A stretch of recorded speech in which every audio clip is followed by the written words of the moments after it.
నమస్కారం ప్రేక్షకులకు స్వాతంత్ర దినోత్సవ శుభాకాంక్షలు ఈటీవీ న్యూస్ కు స్వాగతం ముఖ్యాంశాలు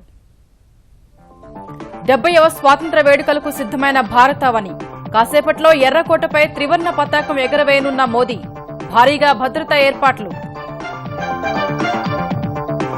15 ఆగస్టు వేడుకలకు తెలుగు రాష్ట్రాలు ముస్తాబు అనంతపురంలో జెండా ఎగురవేయనున్న చంద్రబాబు గోల్కొండలో కేసీఆర్ పతాకావిష్కరణ ఆంధ్రప్రదేశ్ తెలంగాణలో కృష్ణా పుష్కరాలకు పోటెత్తిన భక్తులు ఘాట్లలో చంద్రబాబు ఆకస్మిక తనిఖీ అలరించిన సాంస్కృతిక కార్యక్రమాలు నయూం డ్రైవర్ శామ్యూల్ను అరెస్ట్ చేసిన పోలీసులు ఉప్పాలగూడలో మరో ఇల్లు గుర్తింపు కొనసాగుతున్న సోదాలు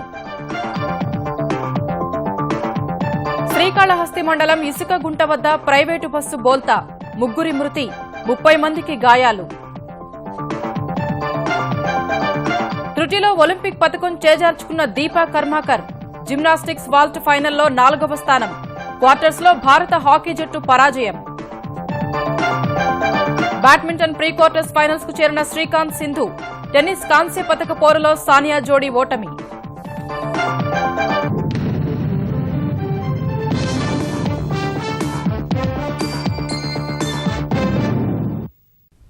70వ స్వాతంత్ర వేడుకలకు దేశ రాజధాని ఢిల్లీ ముస్తాబైంది ఉగ్రవాద దాడులు జరుగుతాయన్న నిఘా హెచ్చరికల నేపథ్యంలో ఎర్రకోట వద్ద కట్టుదిట్టమైన భద్రత ఏర్పాట్లు చేశారు ప్రధానిగా మూడోసారి స్వాతంత్ర దినోత్సవ ప్రసంగం చేయనున్న మోదీ ప్రభుత్వ విధానాలను వివరించనున్నారు స్వాతంత్ర దినోత్సవానికి ఢిల్లీలో ఏర్పాట్లు పూర్తయ్యాయి ముష్కర్ల నుంచి ముప్పు ఉందన్న సమాచారాన్ని దృష్టిలో పెట్టుకుని నగరంలో భద్రతా దళాలు జల్లెడపడుతున్నాయి 5,000 మంది ఢిల్లీ పోలీసులు సహా సుమారు 7,000 మంది భద్రతా సిబ్బంది నగరం చుట్టూ రక్షణ వలయం ఏర్పాటు చేసి ప్రతి కూడలిలోనూ తనిఖీలు నిర్వహిస్తున్నారు ఎన్ఎస్జీ బాంబు స్క్వాడ్ ప్రత్యేక పోలీసు బృందాలు రంగంలోకి దిగాయి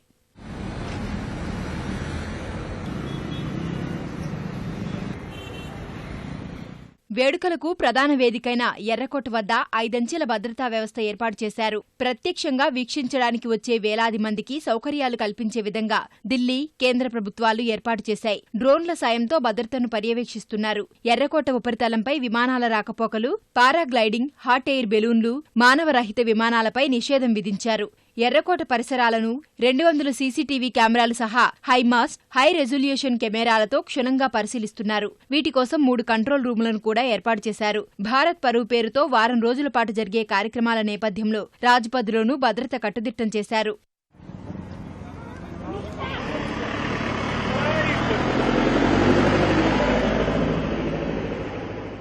భద్రతా ఏర్పాట్లపై కేంద్ర హోంమంత్రి రాజ్నాథ్ సింగ్ ఉన్నతాధికారులతో సమీక్ష నిర్వహించారు జాతీయ భద్రతా సలహాదారు అజిత్ దోవల్ హోంశాఖ ఉన్నతాధికారులు నిఘా సంస్థల అధిపతులు ఈ సమీక్షలో పాల్గొన్నారు జమ్మూ కశ్మీర్లో భద్రతా ఏర్పాట్లపైన రాజ్నాథ్ సమీక్షించారు కశ్మీర్లో ఇటీవల చోటు చేసుకున్న హింస నేపథ్యంలో భద్రతా దళాలు అప్రమత్తంగా ఉండాలని రాజ్నాథ్ హెచ్చరించారు స్వాతంత్ర వేడుకలను పురస్కరించుకుని ఢిల్లీలోని రాజ్పథ్లో వివిధ రాష్ట్రాల సంస్కృతి సంప్రదాయాలను తెలియజేస్తూ ఏర్పాటు చేసిన భారత్ పరువు ప్రదర్శనకు సందర్శకుల నుంచి విశేష స్పందన లభిస్తోంది ఒక్కచోటే దేశం మొత్తాన్ని చూడటం సహా వివిధ రాష్ట్రాల వంటలు రుచి చూసేందుకు సందర్శకులు బారులు తీరుతున్నారు ఈ నెల 18 వరకు సాగే ఈ ప్రదర్శనలో తెలుగు రాష్ట్రాల హస్తకళలు వంటల స్టాళ్లు ఏర్పాటు చేశారు 70 ఏళ్ల స్వాతంత్ర్యం త్యాగాల స్మరణ పేరిట ఏర్పాటు చేసిన ఫోటో ప్రదర్శన ప్రత్యేక ఆకర్షణగా నిలుస్తోంది భారత పరువు కార్యక్రమాల్లో భాగంగా యామిని రెడ్డి బృందం చేసిన నృత్య ప్రదర్శన ఆహుతుల్ని అలరించింది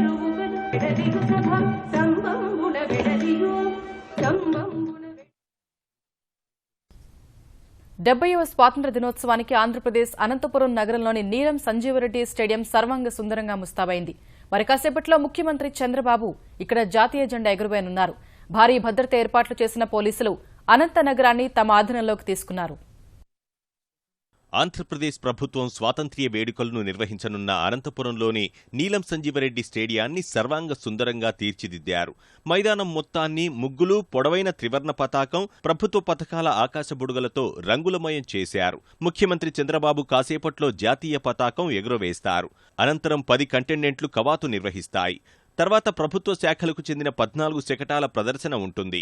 విద్యార్థుల సాంస్కృతిక కార్యక్రమాల అనంతరం సీఎం ప్రసంగిస్తారు.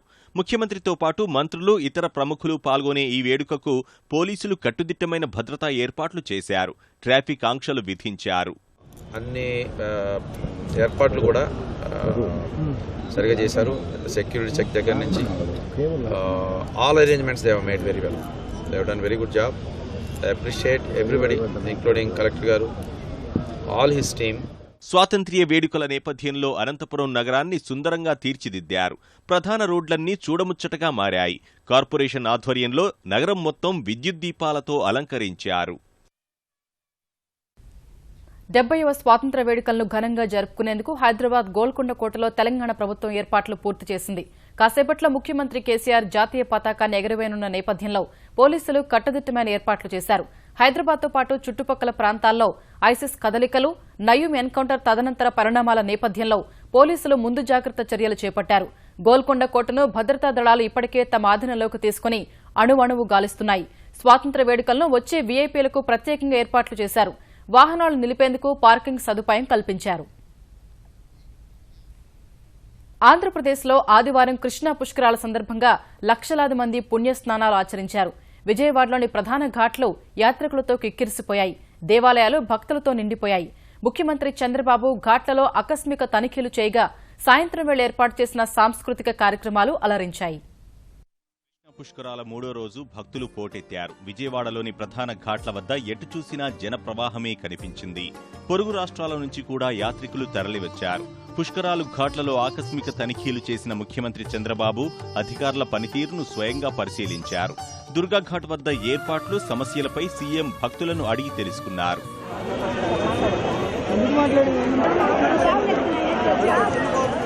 కృష్ణా జిల్లాలోని గ్రామీణ ఘాట్లలో కూడా రద్దీ పెరిగింది. ఐలూరు, శ్రీకాకుళం, మద్దూరు, వేదాద్రి, ముక్త్యాల, వాడపాలెం, చినయాదర, పోతిరెడ్డిపల్లి ఘాట్లలో పెద్ద ఎత్తున భక్తులు పుణ్యస్నానాలు ఆచరించారు. బెజవాడ, ఇంద్రకీలాద్రికి భక్తుల రద్దీ పెరిగింది. గుంటూరు జిల్లాలోని ఘాట్లకు పుష్కర యాత్రికులు పెద్ద ఎత్తున తరలివచ్చారు. అమరావతి క్షేత్రంలో కృష్ణా హారతి కార్యక్రమం జరిగింది.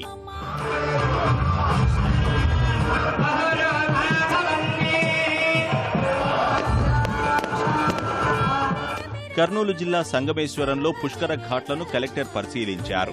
శ్రీశైల బ్రహ్మరాంబ మల్లికార్జున స్వామిని భక్తులు భారీగా దర్శించుకున్నారు. ప్రకాశం బ్యారేజీ వెలుగులేనుతోంది. కృష్ణమ్మ అందాలను విద్యుత్ కాంతులు రెట్టింపు చేస్తున్నాయి. రాత్రివేళ బ్యారేజీ అందాలు చూసేందుకు యాత్రికులు పోటీ పడుతున్నారు.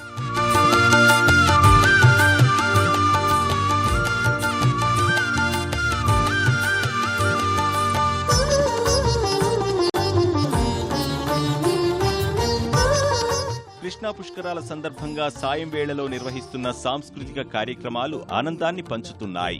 విజయవాడలో నిర్వహిస్తున్న సంప్రదాయ సంగీత, గాత్ర, వినోద కార్యక్రమాలు అలరిస్తున్నాయి.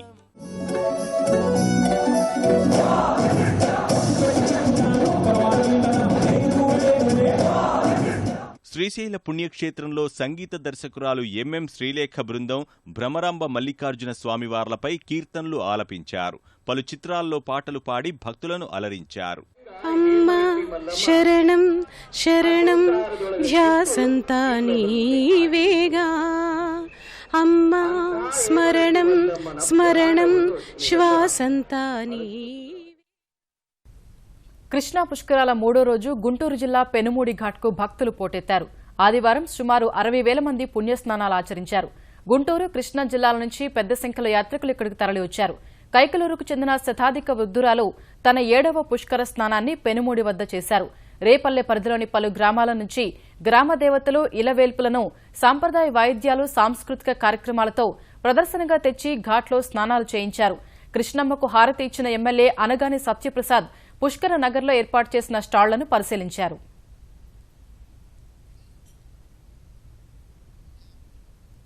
తెలంగాణలో కృష్ణా పుష్కరాలు వైభవంగా కొనసాగుతున్నాయి. మహబూబ్ నగర్, నల్గొండ జిల్లాల్లోని ప్రధాన పుష్కర ఘాట్లలో లక్షలాదిగా భక్తులు పుష్కర స్నానాలు ఆచరించారు. పుష్కరాల్లో భద్రతా ఏర్పాట్లపై డీజీపీ అనురాగ్ శర్మ విహంగ వీక్షణం ద్వారా సమీక్షించారు. వరుస సెలవులతో తెలంగాణలోని పుష్కర ఘాట్లు జనసంద్రాన్ని తలపిస్తున్నాయి. మహబూబ్ నగర్ జిల్లాలోని గొందిమళ్ల, బీచుపల్లి, రంగాపూర్, సోమశీల పుష్కర ఘాట్లలో పెద్ద సంఖ్యలో భక్తులు పుణ్యస్నానాలు ఆచరించారు. పుష్కర భక్తులతో అలంపూర్ జోగులాంబతో పాటు కృష్ణా తీరంలో ఉన్న ఆలయాలు కిటకిటలాడుతున్నాయి. సాయంత్రం నిర్వహించిన పుష్కర హారతులతో జిల్లాలోని కృష్ణా తీరంలో ఆధ్యాత్మిక సందడి నెలకొంది.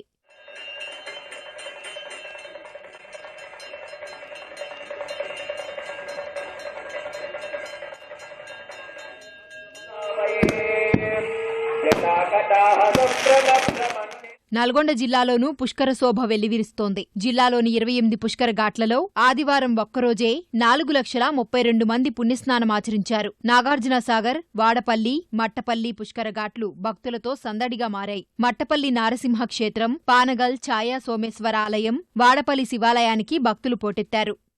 పుష్కరాల్లో భద్రత ఏర్పాట్లను తెలంగాణ డీజీపీ అనురాగ్ శర్మ స్వయంగా సమీక్షించారు. నల్గొండ జిల్లా వాడపల్లి పుష్కర్ ఘాట్ల వద్ద భద్రతా ఏర్పాట్లను పరిశీలించిన డీజీపీ అనంతరం హెలికాప్టర్ ద్వారా విహంగ వీక్షణం చేశారు.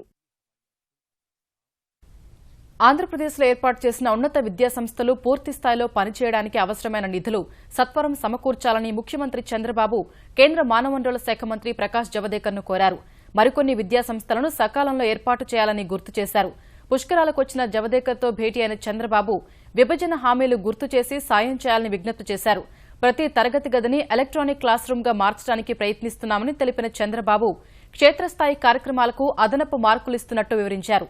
పాఠశాల స్థాయి నుంచే ఇన్నోవేషన్ సొసైటీ ప్రవేశపెట్టాలనే ఆకాంక్షను వెల్లడించారు. పరిశ్రమలు, విద్యాసంస్థలు, ప్రభుత్వం కలిసి ఉమ్మడిగా కొన్ని కార్యక్రమాలు చేపట్టాల్సి ఉందని సీఎం అభిప్రాయపడ్డారు. దేశంలో ఉన్నత విద్యకు పెద్దపీట వేస్తున్నట్టు తెలిపిన కేంద్ర మంత్రి ఏపీలో ఏర్పాటు చేస్తున్న అన్ని ఉన్నత విద్యాసంస్థలకు నిధులు అందిస్తామన్నారు. కరడుగట్టిన నేరస్తుడు నయూం అరాచకాలు ఒక్కొక్కటిగా వెలుగు చూస్తున్నాయి. నయూం డ్రైవర్ శామ్యూల్ను పోలీసులు అరెస్టు చేశారు. మెదక్ జిల్లా సంగారెడ్డి కేంద్రంగా నయూం భూదందాలు, అపహరణలకు పాల్పడినట్టు తెలుస్తోంది. ఇప్పటివరకు తెలంగాణ వ్యాప్తంగా నయూంకు 20 ఇళ్లు ఉన్నట్లు గుర్తించిన సిట్ బృందం వాటిలో సోదాలు చేయడానికి చర్యలు చేపట్టింది. పుప్పాలగూడలోని నయూం ఇంటి నుంచి భారీగా డబ్బు, డాక్యుమెంట్లు, బంగారం, ఆయుధాలు స్వాధీనం చేసుకున్న పోలీసులు తాజాగా అదే ప్రాంతంలో మరో ఇంటిని గుర్తించి సోదాలు చేపట్టారు. నరహంతక ముఠా నాయకుడు నయీముద్దీన్ నేర సామ్రాజ్యాన్ని అంతమొందించడానికి సిట్ బృందం పోలీస్ శాఖ ముమ్మర వేట సాగిస్తోంది. ఇప్పటి వరకు 20 మంది నయీం అనుచరులను అరెస్ట్ చేసిన సిట్ తాజాగా ఖమ్మం జిల్లా చెర్ల ప్రాంతంలో నయీం డ్రైవర్ శామ్యూల్ను అదుపులోకి తీసుకుంది. నయీం ఎన్కౌంటర్ సమయంలో సెలవులో ఉన్న శామ్యూల్ ఛత్తీస్గఢ్ పారిపోవాలని ప్రణాళిక వేసుకున్నట్లు పోలీసులు చెబుతున్నారు. అతను ఇచ్చిన సమాచారం మేరకు పుప్పాలగూడలోని అల్కాపూర్లో టౌన్షిప్లోని నయీంకు చెందిన 4 అంతస్తుల భవనాన్ని గుర్తించారు. అందులో సోదాలు నిర్వహించి 2 సంచులు తీసుకెళ్లారు. మణికొండలోని పంచవటి కాలనీలో కూడా నయీంకు మరో ఇళ్లు ఉన్నట్లు భావిస్తున్న పోలీసులు అక్కడ కూడా సోదాలు చేయనున్నారు. నయీం ఎన్కౌంటర్ తర్వాత మెదక్ జిల్లా కోహీర్లో అరెస్టైన అతని సోదరి అయేషా బేగం విచారణలో అనేక వివరాలు వెల్లడించినట్లుగా తెలుస్తోంది. సంగారెడ్డి శివారులో జాతీయ రహదారి పక్కనే ఉన్న ఓ కళ్యాణ మండపం కేంద్రంగా నయీం సెటిల్మెంట్లు చేశాడని పోలీసులు గుర్తించారు. వివిధ స్థాయిల్లో పనిచేసిన పోలీసులు ఈ కళ్యాణ మండపంలో భాగస్వాములుగా ఉన్నారని తేలింది. కొందరు పోలీసుల అండతో ప్రభుత్వ, ప్రైవేటు భూములను కబ్జా చేసినట్లుగా సమాచారం. మెదక్ జిల్లా తూప్రాన్ మండలం ఇస్లాంపూర్కు చెందిన బెస్త కృష్ణయ్య, జోడు ఆంజనేయులు, కొండపాక మండలానికి చెందిన జేలపోచ 2005లో అపహరణకు గురయ్యారు. ఇప్పటి వరకు వారి ఆచూకీ తెలియలేదు. ఈ వ్యవహారంలో నయీం ముఠా ప్రమేయం ఉండొచ్చని పోలీసులు అనుమానిస్తున్నారు. గత ఏడాది ఆగస్టు, నవంబర్ మధ్య సంగారెడ్డిలోని ఓ అద్దె ఇంట్లో ఉన్న నయీం పటాన్చెరు మండలంలోని అమీర్పూర్లో 100 ఎకరాల ప్రభుత్వ భూములు, వివాదాస్పద స్థలాలకు సంబంధించిన సెటిల్మెంట్లు చేసినట్లుగా పోలీసులు గుర్తించారు.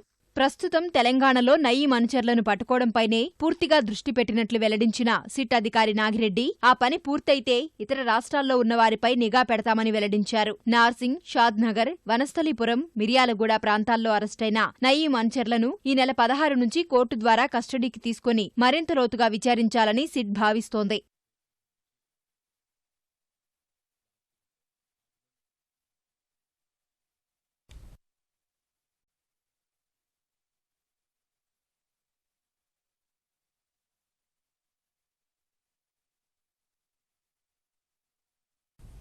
దళారుల బెడద నియంత్రించి రైతుల నుంచి వినియోగదారులకు నేరుగా కూరగాయలను తక్కువ ధరకి అందించేలా తమ ప్రభుత్వం పనిచేస్తోందని తెలంగాణ మార్కెటింగ్, నీటిపారుదల శాఖ మంత్రి హరీష్ రావు తెలిపారు. హైదరాబాద్ కుకట్పల్లిలో రవాణా మంత్రి మహేందర్ రెడ్డితో కలిసి మోడల్ రైతు బజార్, మన కూరగాయల రిటైల్ మార్కెట్ను ప్రారంభించిన హరీష్ మార్కెట్లో ధరల నియంత్రణకు కృషి చేస్తున్నట్లు వెల్లడించారు. హైదరాబాద్ నగరంలో మరో 100 మన కూరగాయల కేంద్రాలను ఏర్పాటు చేయనున్నట్లు తెలిపిన మంత్రి రైతులకు గిట్టుబాటు ధరల సమస్యలను తీరుస్తామని వెల్లడించారు.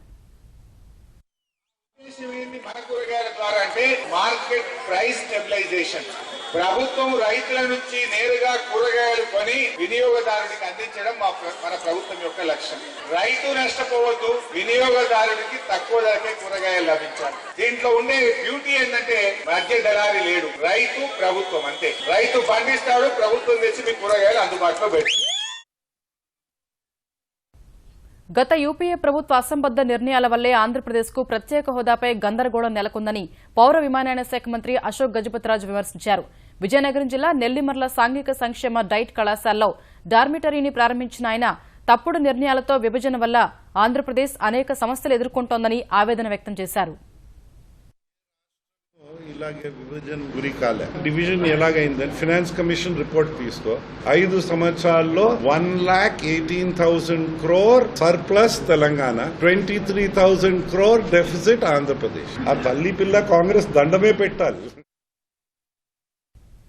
బహిరంగ మల విసర్జన నిర్మూలన ద్వారా అనేక అనారోగ్య సమస్యలను అరికట్టవచ్చని కేంద్ర కార్మిక శాఖ మంత్రి బండారు దత్తాత్రేయ అన్నారు. హైదరాబాద్లో ప్రముఖ హృద్రోగ వైద్య నిపుణులు డాక్టర్ ఉమేష్ చంద్ర ఏర్పాటు చేసిన ఉచిత వైద్య శిబిరాన్ని తెలంగాణ శాసనమండలి చైర్మన్ స్వామిగౌడ్తో కలిసి ప్రారంభించారు. అనారోగ్య సమస్యలు తలెత్తినప్పుడు వైద్యుల సూచనలు పాటించడం చాలా ముఖ్యమని దత్తాత్రేయ అన్నారు. పేద ప్రజల కోసం డాక్టర్ ఉమేష్ చంద్ర చేపట్టిన ఈ కార్యక్రమానికి ఈనాడు పత్రికా యాజమాన్యం చేయూతనివ్వడం అభినందనీయమని తెలంగాణ శాసనమండలి చైర్మన్ స్వామిగౌడ్ అన్నారు. ఢిల్లీలో ఎర్రకోట వద్ద 70వ స్వాతంత్ర్య వేడుకలు జరుగుతున్నాయి. ప్రత్యక్ష ప్రసారం ద్వారా చూద్దాం.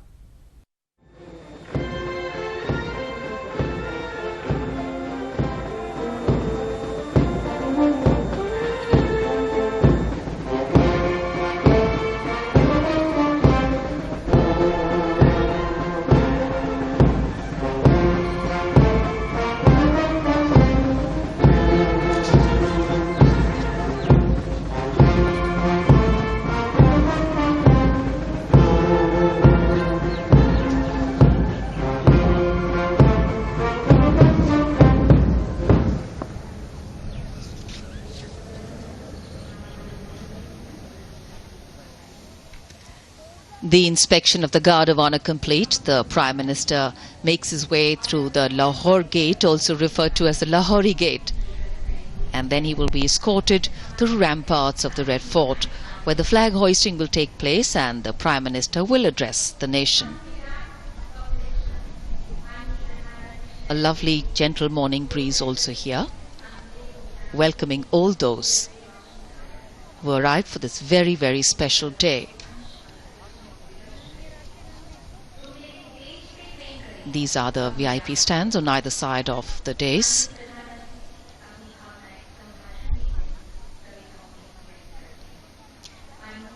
So today, when the Prime Minister unfurls the national flag in a short while from now, and the early morning breeze showers the rose petals contained therein, they would seem to send out a message that every passing year showers many an opportunity our way, each giving us a chance to think beyond our boundaries of comfort and use these for collective good.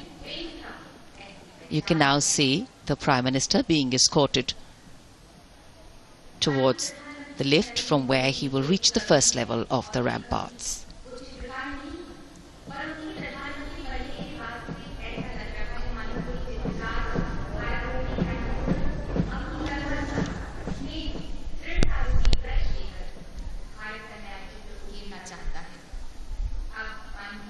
अगस्त की हर सुबह लाल किले पर इस राष्ट्रीय पर्व की छटा में सब कुछ खिल उठता है.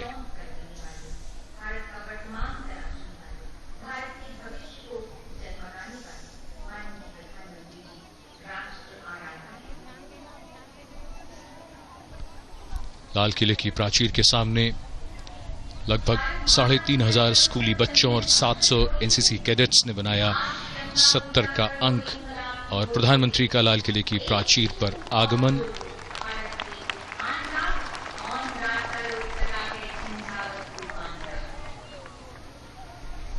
जब शाहजहां ने लाल किले का निर्माण करवाया था तब ये प्राचीर नहीं थी.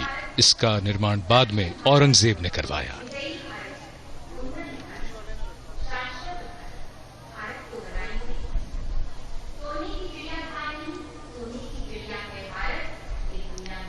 विशिष्ट व्यक्तियों की दीर्घा. Striking combination of yellow and blue. 3,500 school children, and on either side of them 700 NCC boy cadets, adding youth vigor and vitality to the celebrations here.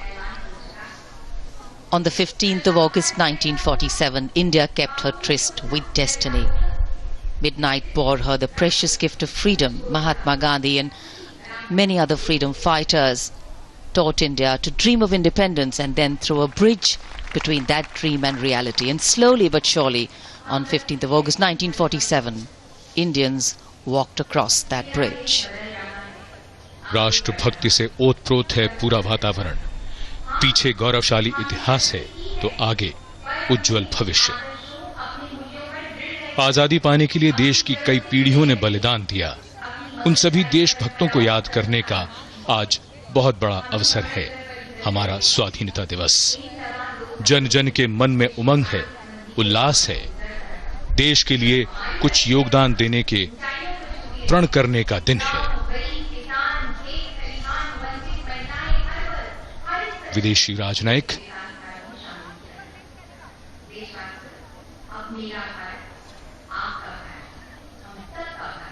और यहां कैबिनेट मंत्री, मंत्रिमंडल सहयोगी और राजनेता, विशिष्ट व्यक्तियों की दीर्घा है ये. लाल किले की प्राचीर पर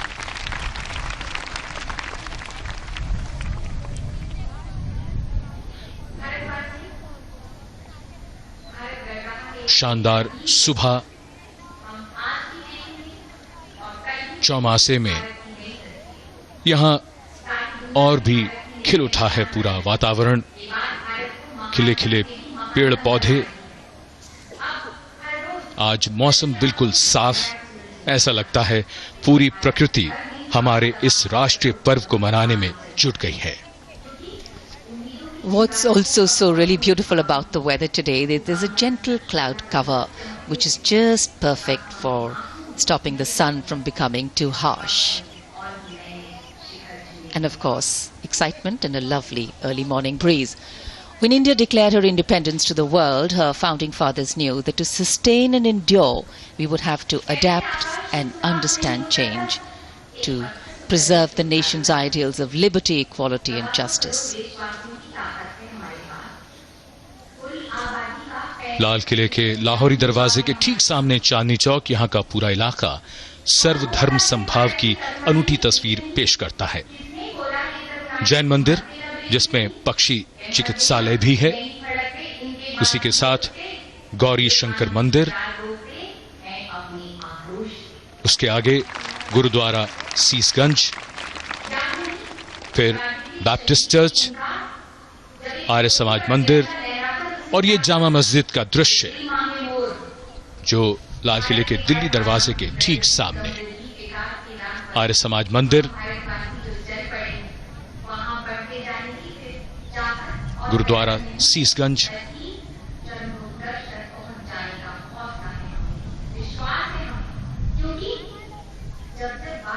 यहां सबका मान है, यहां सबका स्थान है.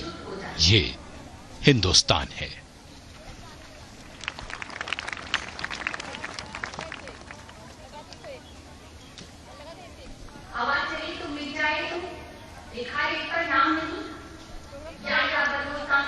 हमारे पास सपने हैं और उन्हें साकार करने की शक्ति भी.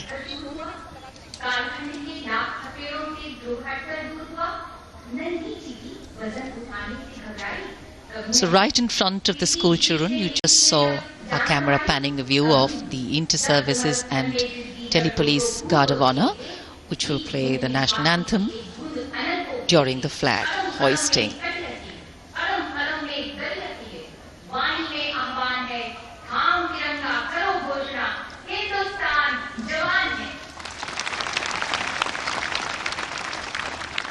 The unfurling of the national flag will also be accompanied by a 21-gun salute. It will be given by the 2281 Field Regiment, commanded by Lieutenant Colonel Aditya Kumar Devrani, and the GPO will be Luis de Ravia.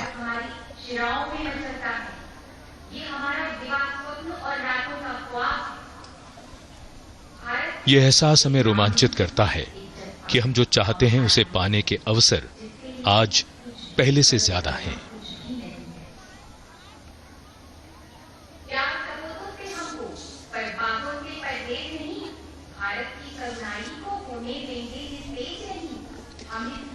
In fact, all of us celebrate this day in different and special ways, but the sentiment that colors all celebrations is one of reverence and gratitude. And here to share his feelings, thoughts, words, reverence and gratitude, Prime Minister Narendra Modi climbing the last few steps to reach the dais. प्रधानमंत्री जी का शुभागमन हो चुका है।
थोड़ी ही देर में माननीय प्रधानमंत्री जी राष्ट्र को संबोधित कर